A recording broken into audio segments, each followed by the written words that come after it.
Passa lá também, que vai ser uma bênção. Você que precisa de uma palavra de Deus, estende suas mãos para cá. Abençoa a minha vida como sempre. Ore por esse momento.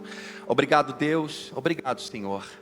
Obrigado por esse momento. Nós te agradecemos. Oramos, Pai. A tua palavra, ela é poderosa. A cada dia o Senhor tem uma porção nova. Pai, que nós possamos nos alimentar dessa porção que o Senhor tem para hoje.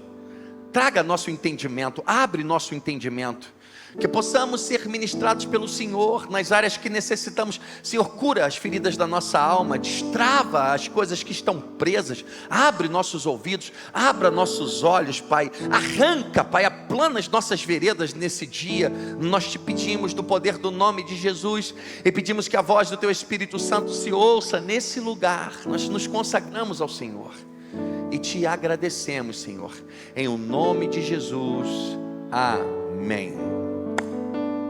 O tema da mensagem de hoje é: ou você vence, ou você foge. Vira para quem está do teu lado e fala assim: ou tu vence, ou tu foge. Há um tempo atrás, ou você vence, ou você foge. Há um tempo atrás eu passei por uma situação que teve uma coisa e tinha uma escada em um lugar que eu fiquei travado. Eu não conseguia subir aquela escada. Eu sei lá quantas vezes eu passei, chavava, não vou não, passava rápido e não subia aquela escada. Era algo que me enfrentava, me afrontava, na verdade. Até que um dia eu falei: vou ficar fugindo disso não. Vou ficar fugindo até quando? Aí eu meti o pé do degrau e saí subindo, rompendo. Porque eu percebi que a escada não era o problema. O problema é que eu ainda não estava pronto para vencer aquilo. Eu ainda não estava pleno, completo, forte o suficiente. E existem momentos na vida que é assim: ou você vence, ou você vive fugindo, se escondendo, se esquivando. Você pode não estar parado porque Deus não abriu a porta. Você pode estar parado porque ainda não teve coragem de avançar. E às vezes a gente acha que algumas coisas não estão acontecendo na nossa vida porque Deus ainda não fez, porque eu estou esperando isso, eu estou esperando aquilo. Não, nada disso. Você que não se alinhou ainda. E por isso que algumas coisas podem não estar acontecendo. Eu quero ler um texto especial que está em 1 Samuel, capítulo 25, versículo 1. Nós vamos ler só as primeiras duas palavras desse texto. 1 Samuel, capítulo 25, versículo 1.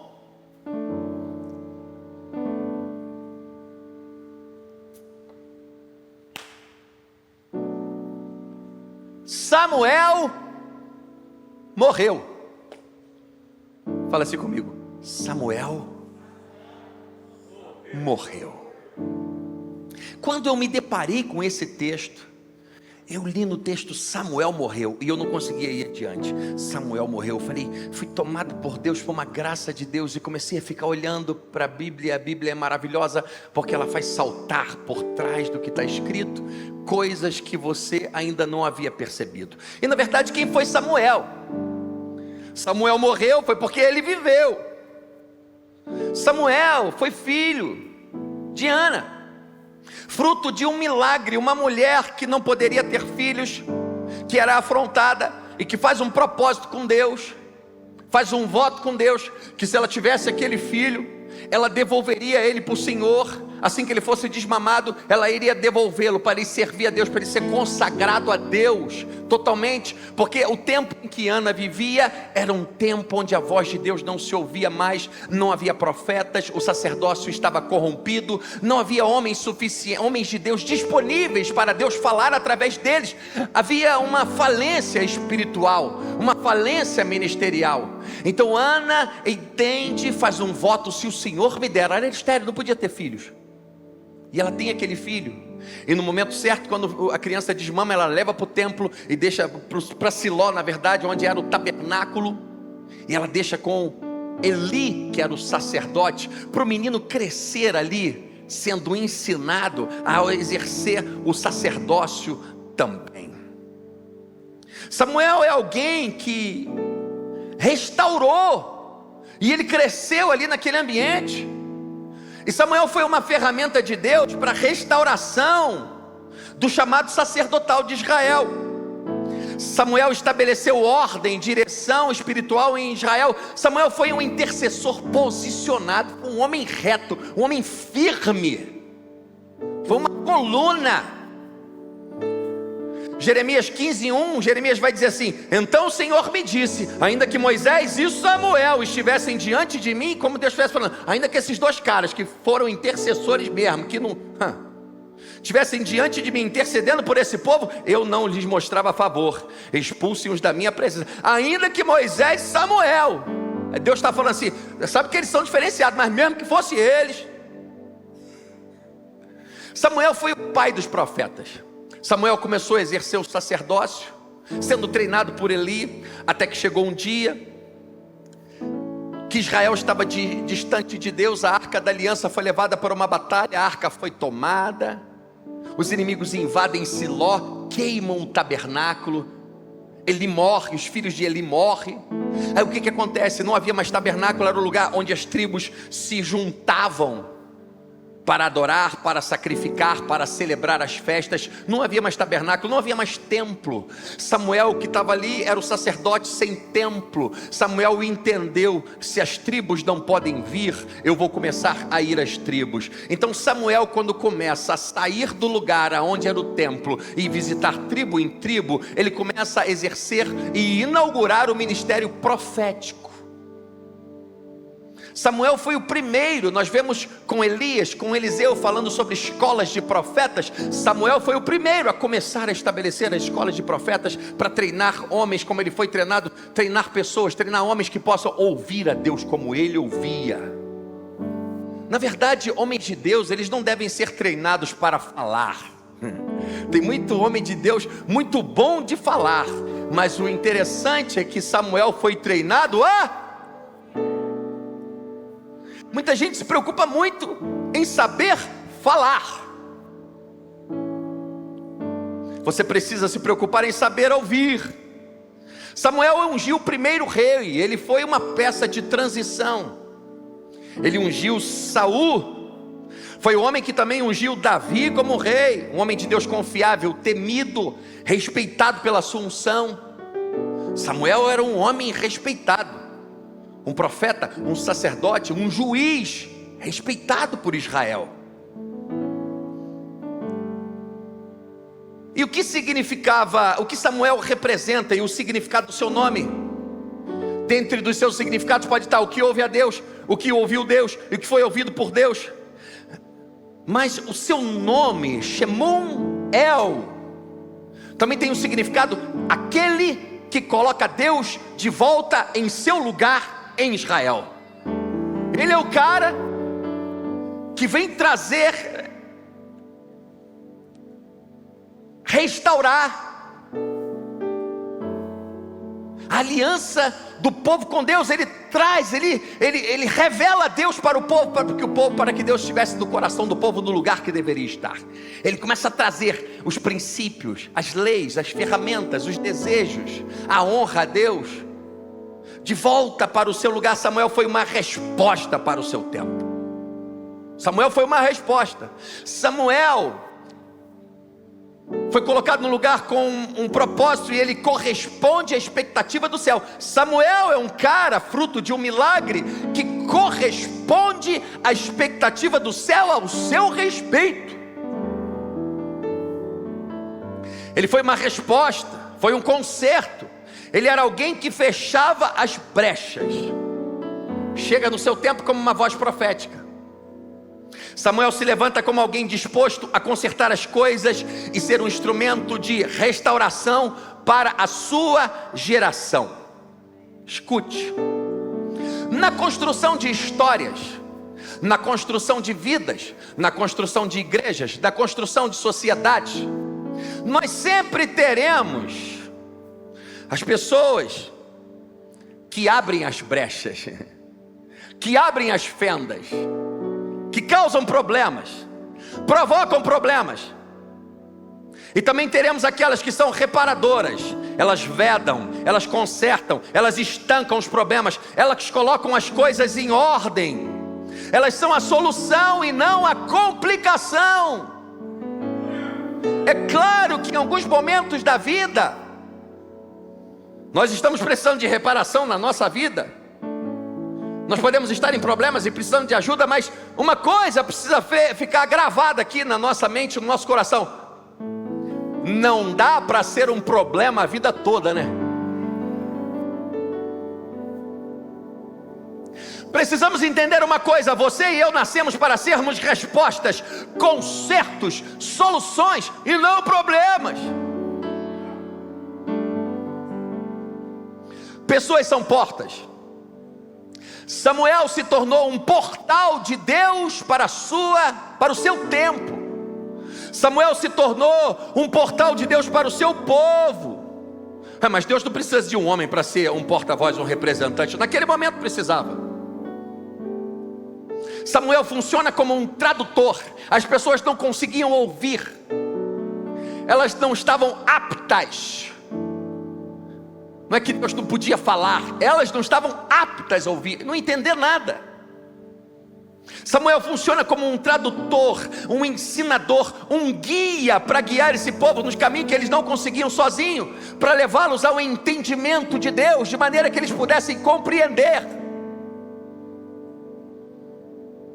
É um entendimento saudável. Samuel era alguém que era capaz de ouvir o que os outros não ouviam, alguém que se colocou em uma posição, em um lugar, que poderia e recebia de Deus o que outros não recebiam. Havia um analfabetismo espiritual naquele tempo. Esses dias eu vi uma pesquisa, Priscila que falou de uma pesquisa. Fizeram entrevistas com muçulmanos. E de 100, 90 e poucos leem o Alcorão todo dia. Fizeram uma pesquisa com os cristãos, e de 100, nem 10 tem o hábito de ler a Bíblia. Naquele tempo, havia um analfabetismo espiritual. Por isso que qualquer mensagenzinha porcaria do YouTube te leva.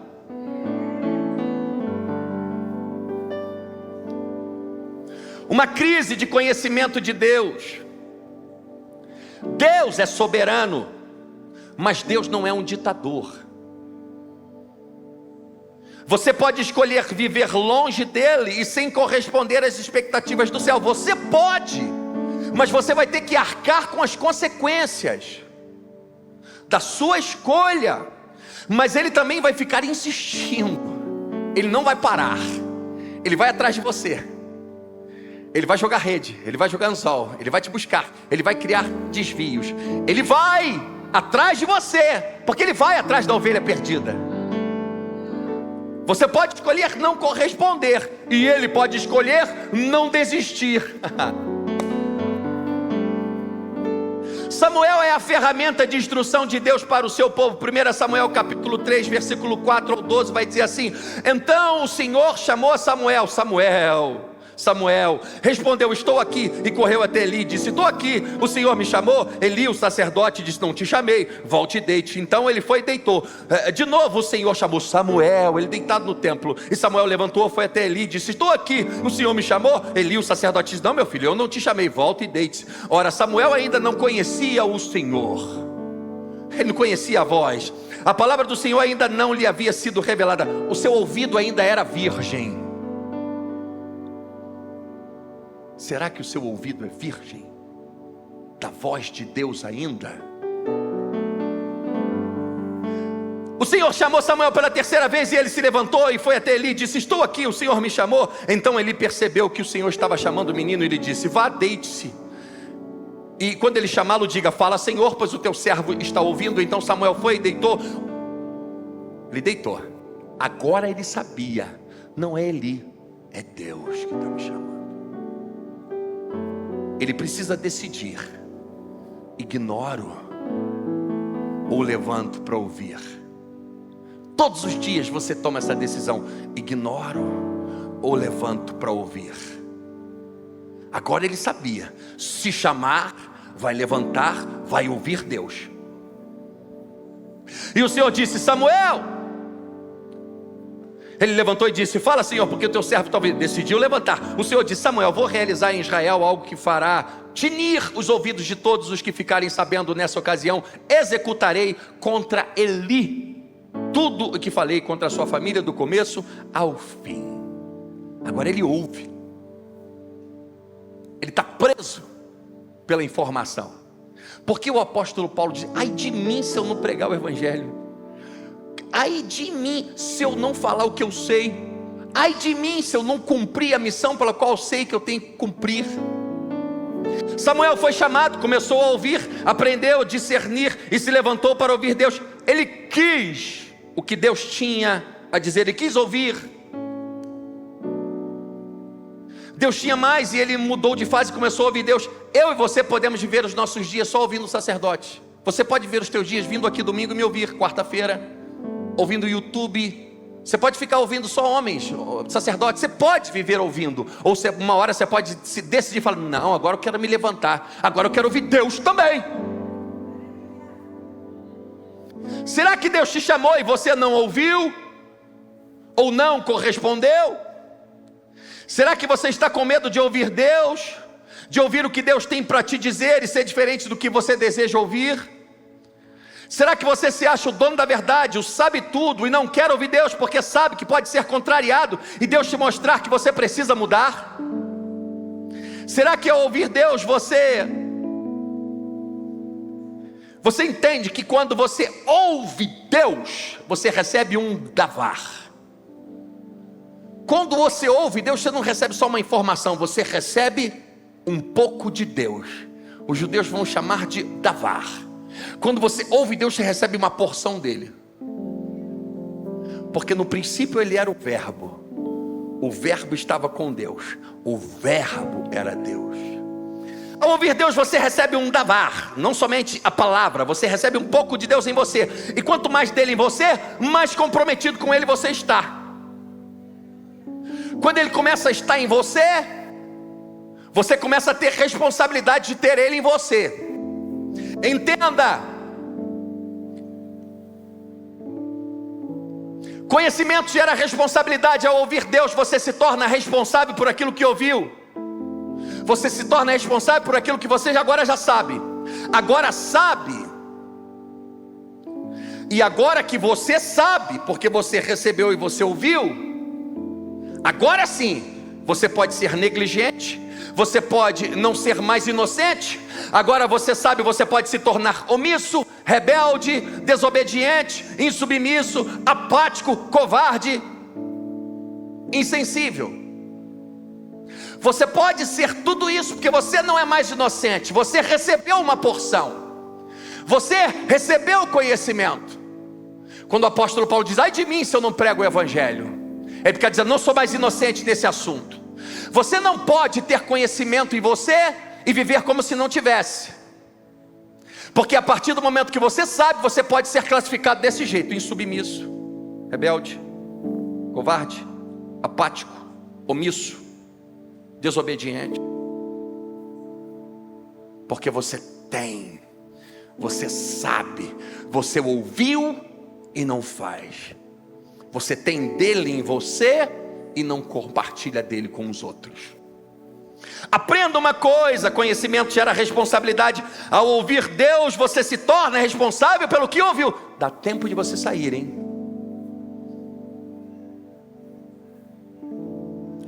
Dá tempo. Ao ouvir Deus, conhecimento gera responsabilidade. Ao ouvir Deus, você se torna responsável pelo que ouviu. Eu vou falar com pessoas que já ouviram a Deus. Vamos lá. Você que já ouviu Deus, tem experiência com Deus. Quando você sabe o que Deus deseja e insiste na rota anterior, ou permanece no mesmo modo, você começa a entrar, você cria um conflito de fraquezas. Quando você sabe, você já ouviu Deus, sabe qual é a rota que Deus está apontando, mas insiste em permanecer na sua, você começa a criar um conflito de fraquezas. Você já sabe o que deve fazer e insiste em outra direção, Deus vai dizer para você: vai, pode ir, tudo certo, mas você vai colher os frutos da direção que você quer seguir.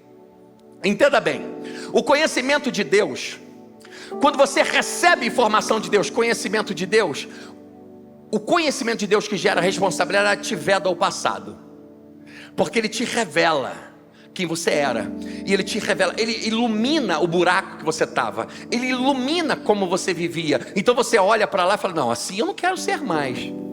O conhecimento de Deus veda o passado, e o conhecimento de Deus revela o futuro. Mas a pessoa que recebe o conhecimento de Deus, ela não quer ser mais como era antes, mas ela também não quer tanta responsabilidade assim, e ela fica nesse corredor, que ela não vai para trás porque ela não quer ser como antes, mas ela também não vai na frente porque não quer tanto comprometimento assim. Então ela fica nesse corredor, tentando criar caminhos, entrando numa porta, quebrando a cara, entrando noutra porta, quebrando a cara, fazendo isso, quebrando a cara, fazendo aquilo, quebrando a cara, porque ela não entendeu. É um problema aqui, é um problema lá, porque você quer criar a sua rota de fuga. Jonas 1, vamos lá, vamos para a Bíblia. Jonas 1, versículo 10 ao 12. A palavra,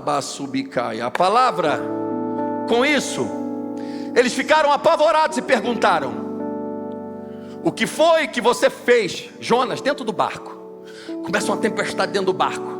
Eles não são sorte, tem alguém aqui que está causando esse tumulto, tem alguém aqui que tem esse problema. Os caras começam a falar: não, isso aqui é por causa de alguém, isso não é normal. O negócio começa a ficar fora do normal. Eu falo: calma aí, tem alguém aqui causando problemas, tem alguém aqui que está contrariando as forças espirituais. Então os homens ficaram apavorados e perguntaram: o que foi? Aí chegaram a Jonas: o que foi que você fez, cara? Jonas tinha recebido uma palavra de Deus, estava fugindo daquilo que Deus queria que ele fizesse. Ele não volta para o passado, mas ele também não avança para o futuro. Fica no corredor, entra num barco para fugir, pega outra rota, a rota que você fica pegando aí. 10. Então os homens ficaram apavorados e perguntaram: o que foi que você fez? Pois sabiam que Jonas estava fugindo do Senhor, porque ele já lhes tinha dito. Visto que o mar estava cada vez mais agitado, eles lhe perguntaram: o que devemos fazer com você, cara, para que o mar se acalme? Respondeu ele: peguem-me e joguem-me no mar, e ele se acalmará, pois eu sei que é por minha causa que esta violenta tempestade caiu sobre nós. Ele sabe que está errado. Jonas 3:1 vai dizer: a palavra do Senhor veio a Jonas pela segunda vez, e com essa ordem: vá à grande cidade de Nínive, pregue contra ela a mensagem que eu vou dar a você. Ele recebeu uma mensagem, um davar, ficou responsável por aquilo que recebeu, quis fugir, mas não teve escolha. Shamuel, uma resposta de Deus, o que coloca Deus em seu lugar na sua geração, o que ouve Deus e corresponde. Cada um de nós tem um Samuel dentro de nós. Você vê essa terra como uma resposta, você vê essa terra como conserto, você vê essa terra para colocar coisas no lugar. Existem responsabilidades que estão em suas mãos. Samuel é um homem que recebeu uma missão, recebeu um chamado e ocupou o seu lugar. Ele ocupou o seu lugar na sua geração. O ruim são pessoas que ficam tentando achar: acha um lugar para mim aí, acha um lugar para mim. Acha um lugar para mim? Não, tu tem que achar o teu lugar. Esse é o teu problema. Sabe por que as coisas não estão dando certo na tua vida? Porque você fica tentando achar um lugar para você. Não, tu tem que achar o teu. Samuel acha o lugar dele. A gente vê um padrão em Deus a formar destinos, e esse padrão de Deus a formar destinos de personagens bíblicos continua formando destino na vida das pessoas hoje. Ele se encaixa em Samuel também. Deus dá promessa, Deus promete, Deus levanta, Deus até unge, mas Deus exige apropriação. Apropriação. A terra prometida exigiu conquista. Davi enfrentou o processo até o seu trono. José enfrentou o processo até o cumprimento da promessa. Josué conquistou a terra sob a sua liderança, vencendo batalhas. Moisés precisou vencer até a si mesmo e seus limites para ser reconhecido. Samuel não foi estabelecido como sacerdote, como juiz por sucessão natural. Samuel não ocupa ali, não, ele é filho de Eli, ele vai morrer, ele fica no lugar como uma sucessão natural de um rei. Não. Samuel, ele foi estabelecido por validação espiritual. 1 Samuel capítulo 3, 19 e 20 vai dizer: o Senhor estava com Samuel enquanto ele crescia e fazia com que todas as palavras se cumprissem. 20. Todo Israel, desde Dan até Berseba, reconhecia que Samuel estava confirmado como profeta do Senhor. As palavras que ele dava aconteciam. E todo o povo começou a ver, não, é Deus mesmo. Deus permite que Samuel passe por um processo. Por quê? Porque Deus trabalha com processo, Deus não trabalha com atalho. Deus tinha nas mãos a pessoa ideal. Samuel era a pessoa certa. Samuel era o cara certo para aquele lugar. E mesmo assim Deus não estabelece, Deus não valida, Deus não fala: ele, fala para o povo, veio uma voz, como veio para Jesus: esse é o meu filho amado, em quem me comprazo. É a pessoa certa, mas mesmo assim Deus permite que ele seja validado pelo processo, que ele seja reconhecido. Deus escolhe formá-lo ao longo do processo. Deus escolhe colocá-lo no caminho da conquista daquilo que lhe foi prometido. Por isso muita gente surta. Surta como, pastor? Porque muita gente não vive a promessa de Deus, porque confunde promessa com presente. Tem gente que confunde promessa com presente. Cria uma expectativa com a promessa, recebe uma promessa, aí a mente está lá no destino, a mente está lá no futuro, recebeu uma promessa, a mente está lá na promessa, mas a vida está no presente, está no processo. E se você não consegue administrar e entender como é que Deus trabalha, você entra em um colapso emocional, porque a tua mente está lá no processo, no destino, na promessa, e tua vida está no processo. Você não começa a não administrar as coisas direito. Aí o que acontece? Frustração, dúvida, ansiedade, acha que foi esquecido, que esqueceram de você. Porque conheceu a promessa, mas não conhece profundamente aquele que fez a promessa.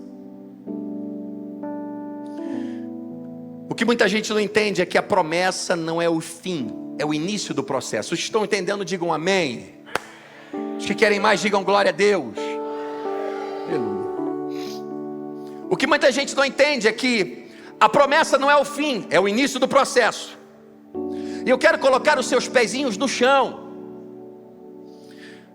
para você não viver como um cristão frustrado, um cristão utópico, que abraça a promessa e rejeita o processo. Está sempre no mundo da imaginação, está sempre no campo do sonho e não no campo da conquista. Existe um princípio judaico que diz o seguinte: o fim da obra está no pensamento inicial. O fim da obra está no pensamento. Quando você recebe uma promessa de Deus, você não deve sair. Recebeu uma promessa de Deus, sai assim: ai meu Deus, tem um processo até chegar. Viu o que Deus falou? Viu o que Deus falou? Aí não vive nada. Crente sonhador, está sempre sonhando, a cabeça está lá na promessa, mas esquece que a vida está no processo. Se não passa pelo processo, não alcança a promessa. Está sempre de promessa em promessa. Dá para fazer uma música, hein? de promessa em promessa. Ele está lá, de promessa em promessa. Muda isso, de processo em processo, até alcançar a promessa.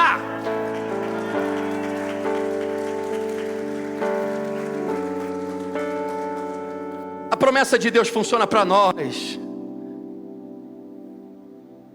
para apontar o caminho. É o apontamento de uma direção para o propósito, para gerar significado. A psicologia vai dizer que quem tem um porquê suporta qualquer como. Receber uma promessa de Deus pode ser mais perigoso do que você imagina. Receber um chamado, então, nem se fala. Promessa sem processo forma vasos frágeis que não irão aguentar receber o que o céu irá confiar a ele. Samuel não foi estabelecido em um lugar. Ele foi sendo estabelecido, sendo formado por Deus. Você pode não estar entendendo, mas você está sendo formado. Está sendo formado. Samuel foi levado para sua mãe, entregue para Eli, para crescer em Siló, onde ficava o tabernáculo, onde Eli, o sacerdote, estava lá. Tinha os seus 2 filhos, Ofni e Fineia, 2 malandros. Foi levado mais ou menos entre 4 e 5 anos de idade, assim que desmamou, que a Bíblia diz, já criança. Depois vai dizer que ano de ano em ano ia lá visitá-lo, ano em ano ia lá visitá-lo, e o menino começa a crescer naquele ambiente de sacerdote. Cresce um ambiente. Escute que eu vou te responder coisas acerca da tua vida. Samuel cresce em um ambiente disfuncional para funcionar. Como assim, pastor? Eli era um sacerdote de mãos frouxas, não conseguia dar limite nem a seus filhos. Os filhos de Eli, Ofni e Finés, roubavam ofertas, se aproveitavam de mulheres frágeis que ficavam na porta do tabernáculo por ali. Então eram sacerdotes caídos. A Bíblia chama eles de filhos de Belial. Belial vem a significar homens sem valor, homens sem importância. Não era somente homens maus, eram distantes do formato original pela qual foram criados para ser. Na verdade, a Bíblia trata ele como filhos de Belial, homens que não tinham utilidade para o céu. Deus que me livre.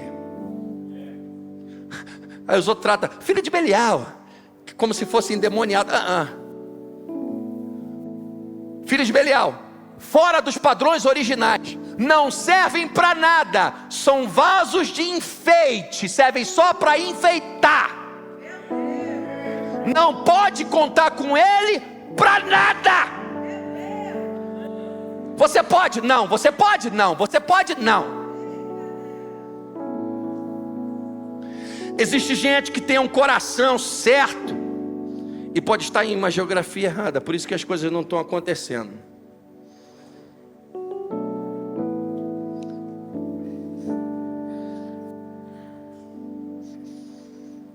E as coisas não rompem.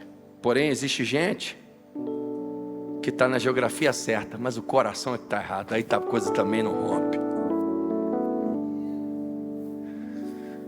Samuel cumpre um propósito em seu tempo, e o seu tempo terminou. As estações terminam. Escute bem, as oportunidades não duram para sempre. Os portais que Deus abre não ficam abertos para sempre. A Bíblia diz que Esaú chorou amargamente porque perdeu a primogenitura.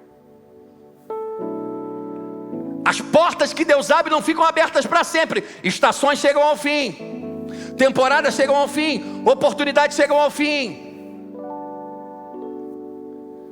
Estações que Deus começa, Ele também termina.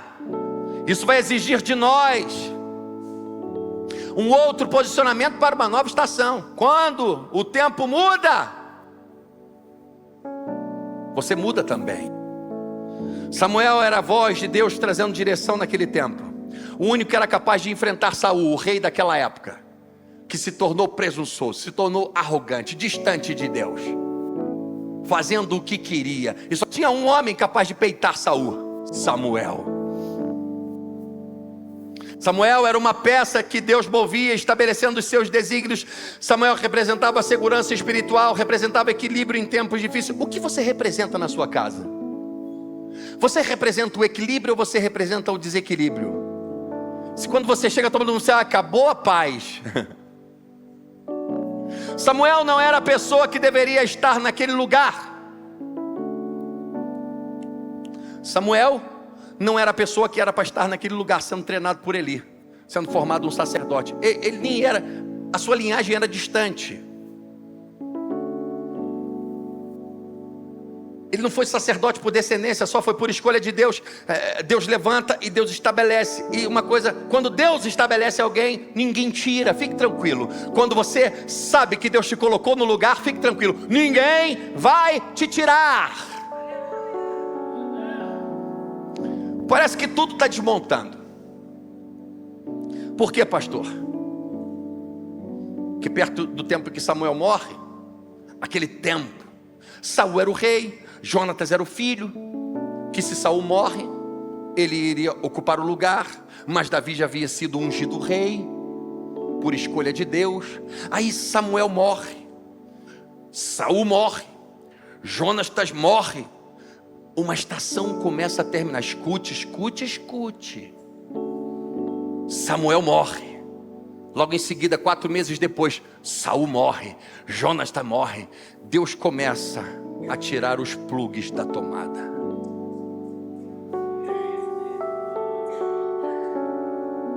Aí você não entende porque algumas coisas não estão acontecendo. Quando Deus começa a desmontar estações, Ele começa a tirar plugs da tomada. Vai embora da empresa quem não podia ir, que você achava que não podia. Chega quem você nunca achou que ia chegar. Acontece o que você achou que não ia acontecer. Dá errado o que você achou que ia dar certo. Dá certo o que você achou que ia errado. Deus começa a encerrar uma estação. Samuel morre, Saul morre, Jonatas morre. Deus começa a tirar os plugs da tomada. O que conectava ao passado começa a ser desconectado. Deus não quer levar ferramentas antigas para um ciclo novo. Você não vai construir a sua nova casa com as velhas ferramentas.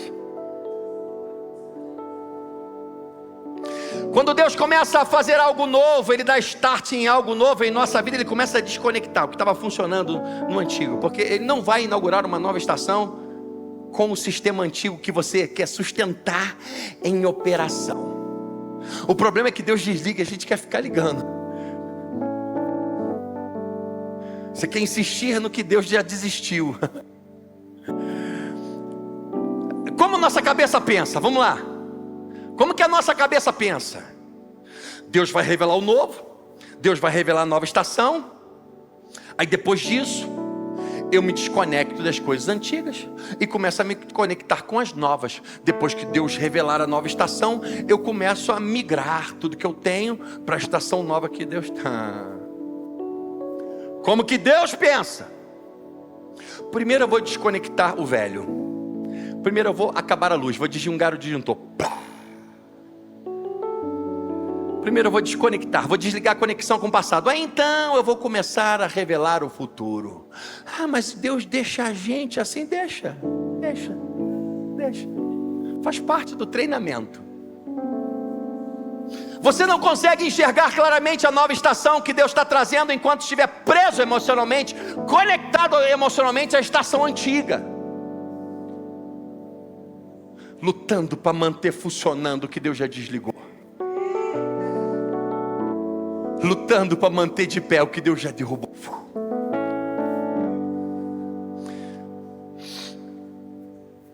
Quais os erros comuns que eu e você cometemos em um momento de transição? Quando Deus está desplugando coisas do passado para ligar o futuro, quando Deus está mudando estações na nossa vida, quando a temporada está mudando, quando Deus começa a fazer algo novo em nossa vida, quais os erros comuns que cometemos?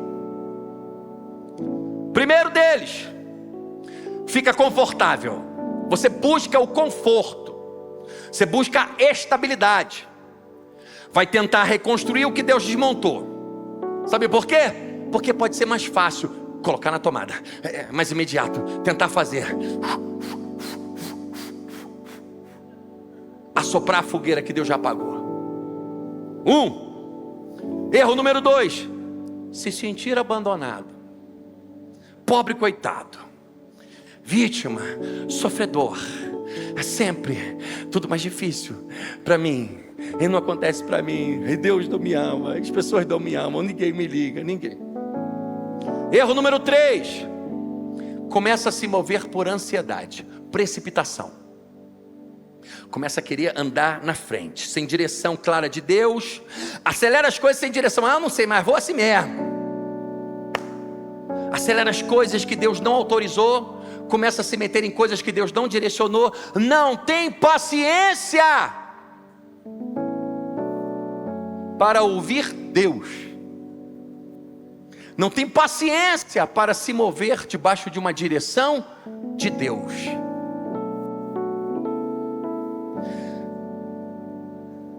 Samuel morre, Saul, que é o rei, morre, o filho Jonatas, que podia ficar no trono, morre. Davi está no meio de tudo isso. Por que Davi está no meio de tudo isso? Porque no meio de tudo isso, Saul começou a andar longe de Deus, e Deus falou para Samuel: eu rejeitei Saul, não vai ter mais rei, nem a sua descendência, vão me prover de um novo rei. E mandou ele ungir Davi. Davi é ungido, enquanto Saul, Davi, preste atenção, Davi é ungido e recebe uma direção em meio a um sistema funcionando. Ele é ungido no meio disso tudo. Davi mata Golias, se casa com a filha de Saul, é perseguido por Saul. Jonathan apoia ele para ser rei, faz uma aliança com ele. Davi pode olhar para o cenário e falar assim: caramba, eu não sou filho de Saul, não sou filho de Saul, Saul morreu. Jonas também, que me apoiava e que podia me botar no trono, falava assim: não, é ele que vai ser o rei, todo mundo ia crer, morreu. Samuel, que era o profeta que Israel todo ouvia, morreu também. Quem que vai me botar no trono agora? A vaga foi para o brejo. Davi pode olhar esse cenário e pensar assim: agora a situação, agora que o negócio vai melar para mim. O fato é que Deus, quando começa a fazer algo novo em nossa história, Ele não só remove o passado, Ele desliga tudo. Desliga Samuel, desliga até as tuas esperanças. Louvor pode vir subindo, em nome de Jesus. Pode vir, por favor. Samuel é o último juiz. Samuel é o último juiz em Israel. Ele marca o fim de um modelo. Escute.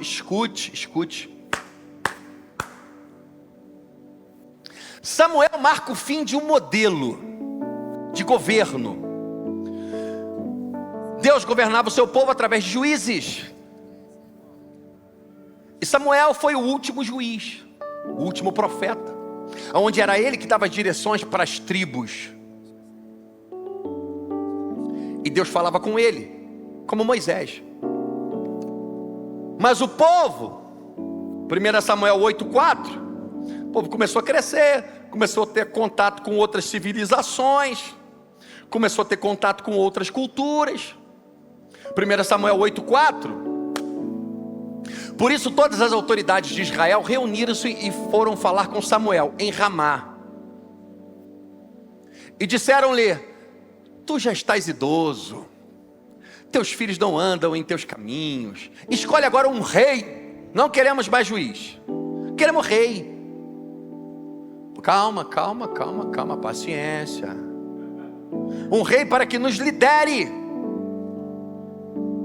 Queremos ser igual às outras nações têm rei, pô. Por que nós não podemos ter rei? Queremos um rei, queremos ficar igual a eles.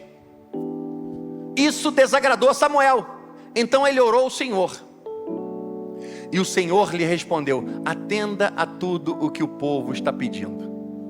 Não foi a você que eles rejeitaram, foi a mim que eles rejeitaram como rei. Escute. Nem tudo que está dando certo na tua vida é o que Deus quis. Atende. Dá para eles. Deixa eles. Pode dar. Faz a vontade deles. O povo quis ser igual a outras nações. Quis ser igual às outras nações. Queremos rei, pô. Quis se parecer com as... Existe um problema em querer ser guiado por Deus, viver as promessas de Deus, e se comparar ou desejar viver como as pessoas que vivem fora dos padrões de Deus. O ponto aqui é que, de certa forma, eles rejeitam a maneira como Deus conduz as coisas quando eles querem se parecer com os outros povos. Será que isso pode acontecer hoje conosco? Será que eu e você indiretamente podemos nos comportar assim? Eles não rejeitam Deus como crença. Vamos lá. Nós queremos um rei, queremos outro modelo de governo.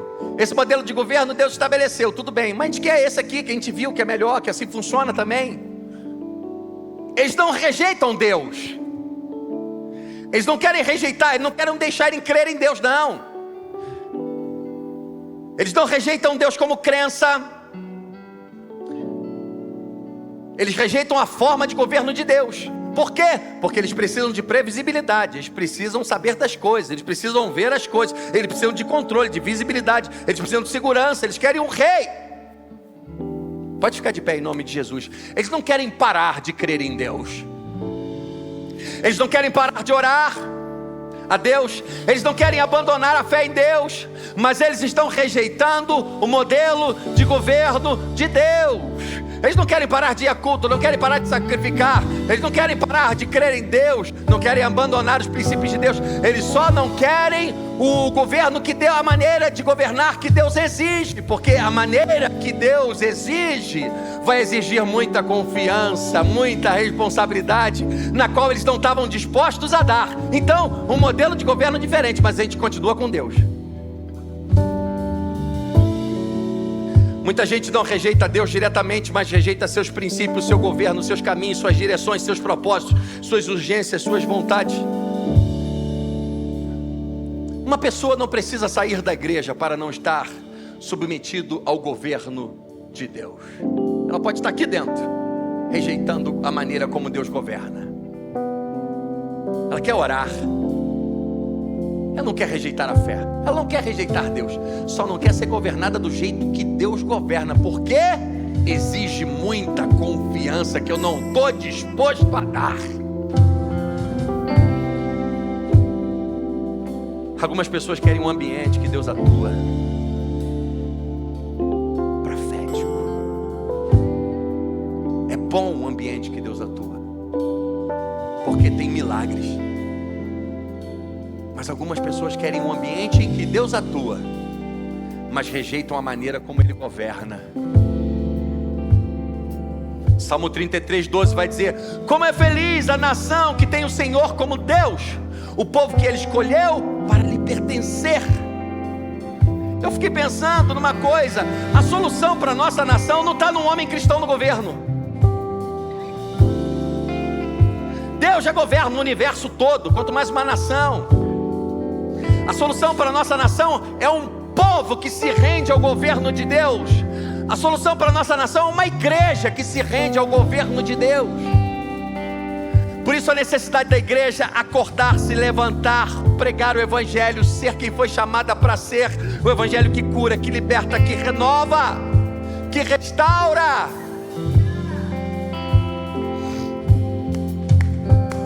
A morte de Samuel nos lembra que cada um de nós... Estou indo para o final. A morte de Samuel nos lembra que cada um de nós não vem a essa terra para viver somente. Você não veio aqui somente para viver. Você veio para cumprir um propósito. Você veio aqui com um desígnio. O que significa um desígnio? Você foi designado para algo. Para uma missão. Você é a resposta de uma pergunta dessa terra. Você é o conserto de um problema.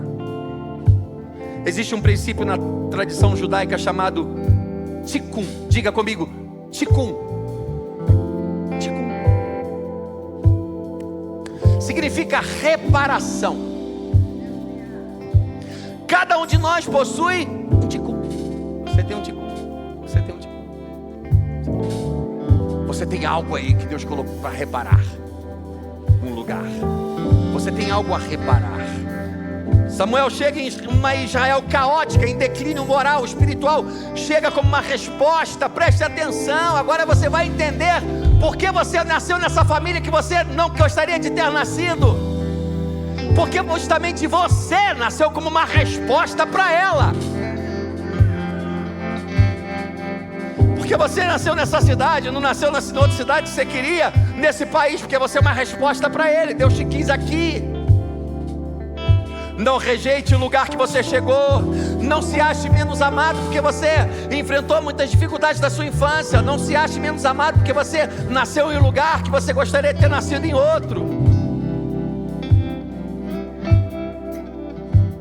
Não se ache menos amado ou menos importante para Deus por algumas coisas não terem sido diferentes com você. E você olhar para alguém, poxa, esse já nasceu assim, poxa, eu nasci, será que é melhor? Não, escute, você vai entender. Muita gente não entende, porque nasceu em lugares mais difíceis. Nasci em um terreno com umas pedras, eu não nasci num lugar gramado, que eu nasci enfrentando resistências, eu não nasci. Você só não entendeu que Deus viu graça e força em você, te confiou uma missão que outros não dariam conta de realizar. Por isso que tu nasceu nessa família aí, por isso que tu nasceu nessa casa aí, por isso você está rodeado desse tipo de gente. É que você nasceu para consertá-los. Você só não entendeu ainda quem você é.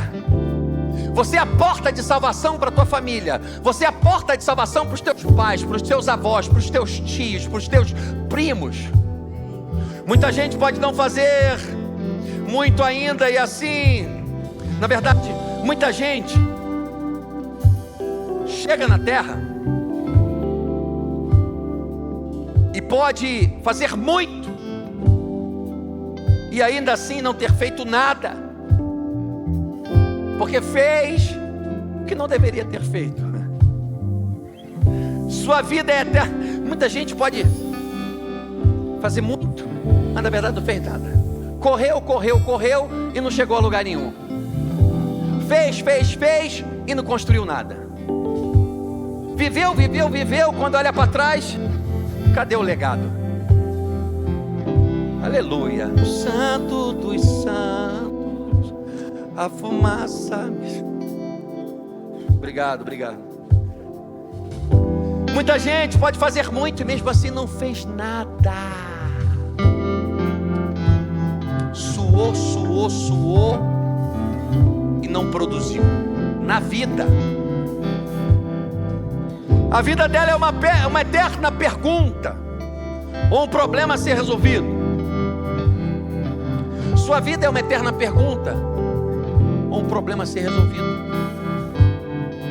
Ou sua vida é uma resposta para esse tema. Você nasceu para resolver problemas. Você não nasceu para ser problema. Você fala para alguém que está, tu nasceu para resolver problema. Tu não nasceu para ser problema. Sai desse lugar. Tu nasceu para resolver problemas. Tu nasceu para resolver problemas. Tu nasceu para ser um conserto nessa terra. Tu nasceu para vedar brechas. Tu nasceu para salvar tua casa. Tu nasceu para salvar tua família. Tu nasceu para estabelecer algo especial nessa cidade. Tem uma história que eu vou te contar.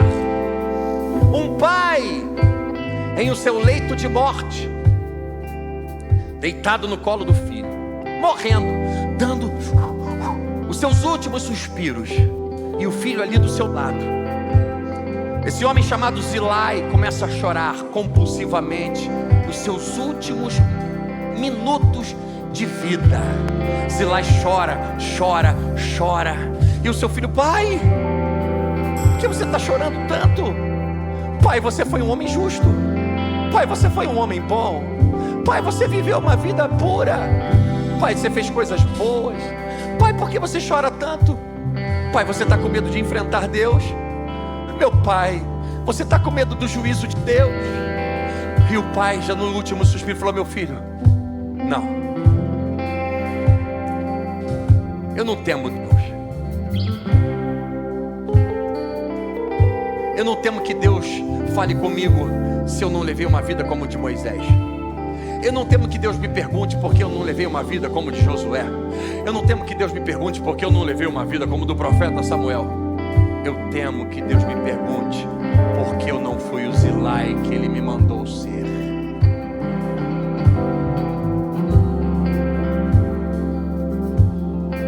Porque eu não fui o homem. Eu só temo que eu não tenha sido o homem que Ele gostaria que eu fosse. Você é uma resposta. Você já nasceu com uma incumbência. Você já nasceu com algo dentro de você para realizar. Você precisa se alinhar com os céus, e só assim algumas coisas vão se destravar na sua vida e na sua história. Você precisa se alinhar com Deus para que algumas coisas entrem no trilho da sua vida. Você precisa se alinhar com o Senhor. Por isso alguns entraves, alguns embates ainda não acontecem. Algumas coisas estão faltando na sua vida. É porque você insiste em caminhar sozinho. Erga as tuas mãos ao céu, ao alto, e diga: eu estou aqui. Eu quero ser, eu me rendo, Senhor. Tenha coragem de dizer: eis-me aqui, envia-me a mim, Senhor. Você que já ouviu Deus, você que sabe o que Deus tem para você, tenha coragem de dizer: